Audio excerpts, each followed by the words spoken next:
Hello and welcome back to another episode of Body Wars. Today we have a nice feature here for you. Got four 90s JDM cars. We have a Toyota Celica GT4, the EG6 Honda Civic hatchback, S15 Nissan Silvia, and the oddball in the group, Castrol NSX race car. Now, for those who've watched past episodes, the NSX is a returning car due to the fact that it won the last event that it was in, the OEM versus 3D printed event.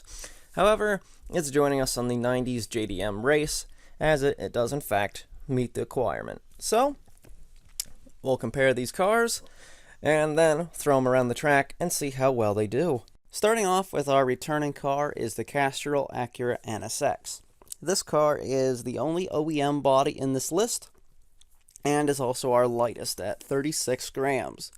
This car does have a couple advantages against the other cars, as this is the only one with actual aero kits on them. So splitter, race splitter, race spoiler being the lightest, also the lowest for the sole fact that it is an MR supercar, so it's not as tall as the other bodies. However, it is still on the same chassis as the other cars, so we'll have to see how this one performs. Unlike the last time, the tires on this car are actually very grippy, so it's not going to be solely downforce that's winning this race.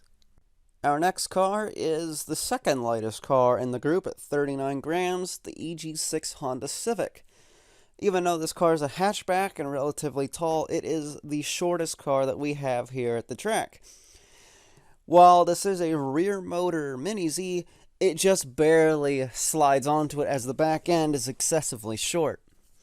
Now, this does interfere with the suspension slightly, however, that could only be a downfall of it, but we'll have to see how it fares.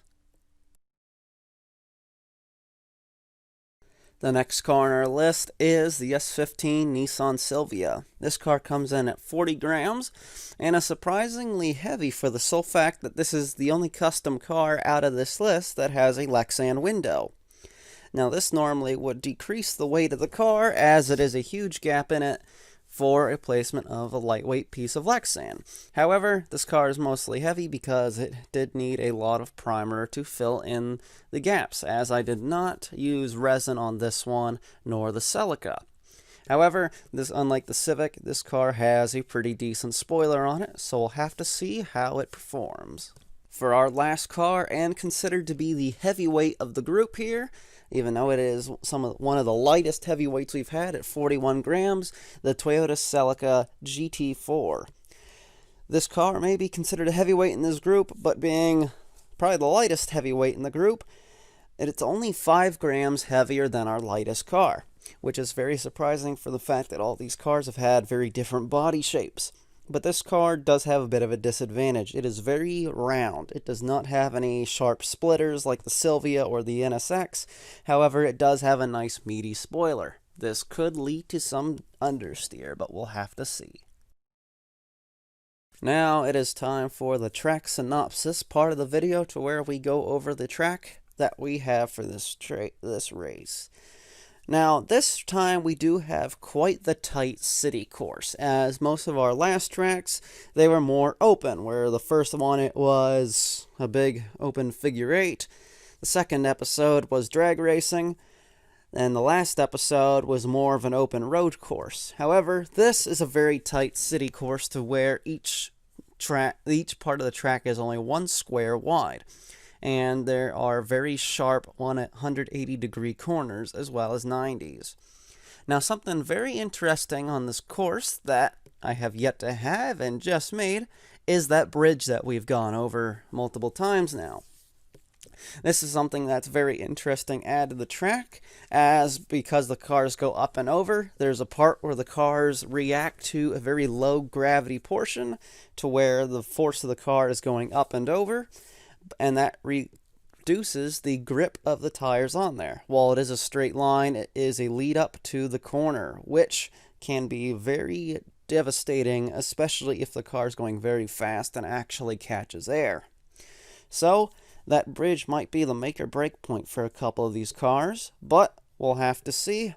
as our car makes the last final laps here around some of these tight corners. As the chassis that I am using for this, the WL Toys K989, I actually have to go very slow around these corners in order to actually make it around here. And other than that, it's normally having to drift the car around unless I want to go really slow around the corners. So, as we close with the track synopsis, we get to see what kind of danger that these cars get to go around. Some of these pipe walls here are a little tricky, and I do slip over them, so we'll end it with there, and I'm going to bump into it.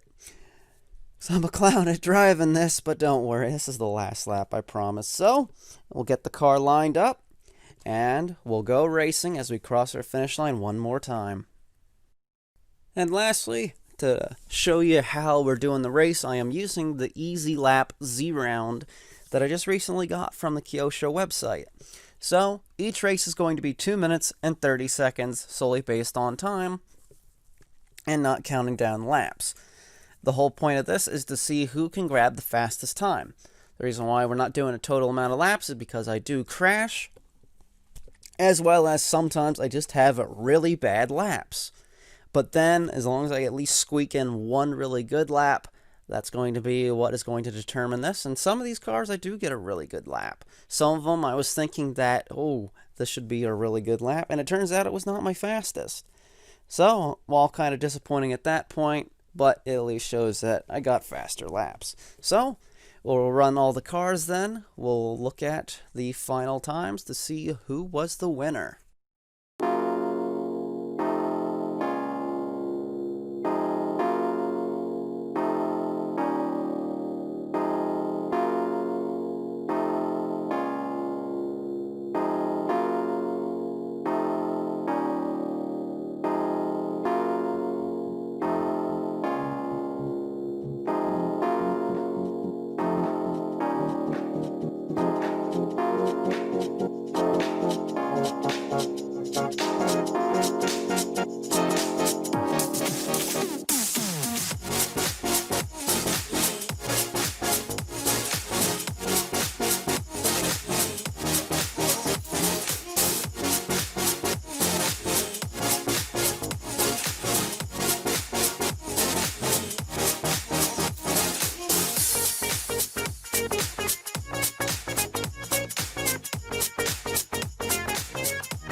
No!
Ow. Watch out, the floor is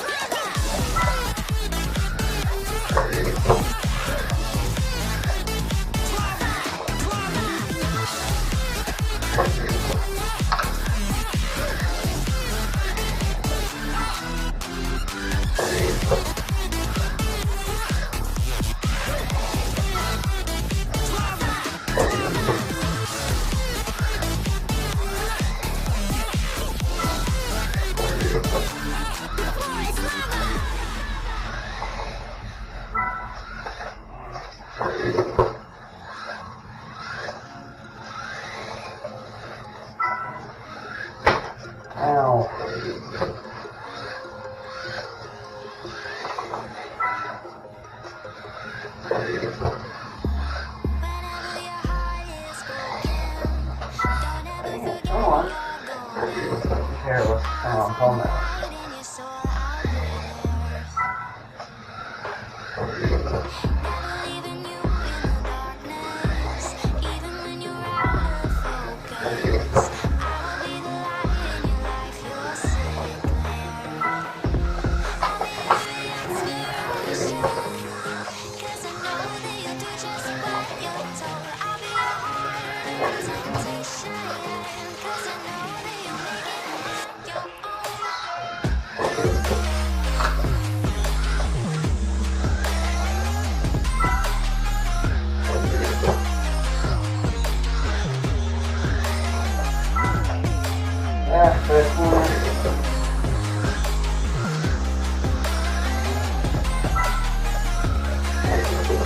Woo-hoo! Yeah, I'm off the wall.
Oh no.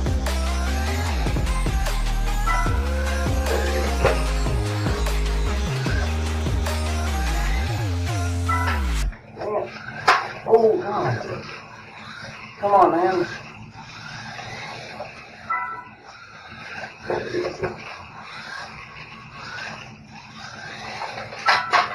Oh, jeez.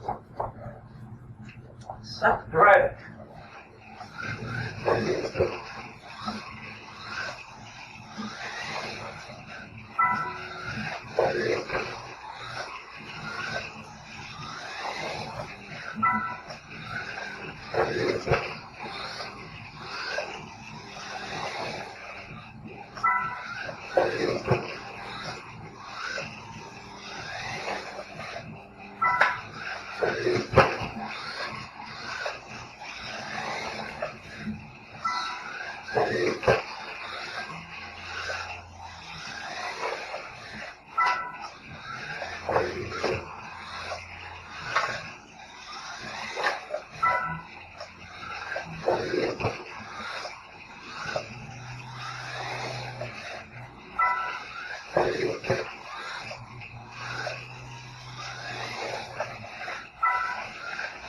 Oh God, this is not the best lap. I don't know. Ugh, it's driving disgusting.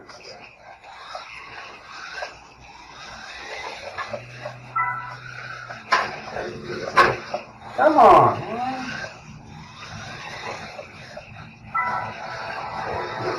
That was awful. So, now that the races have commenced, let's go over the times.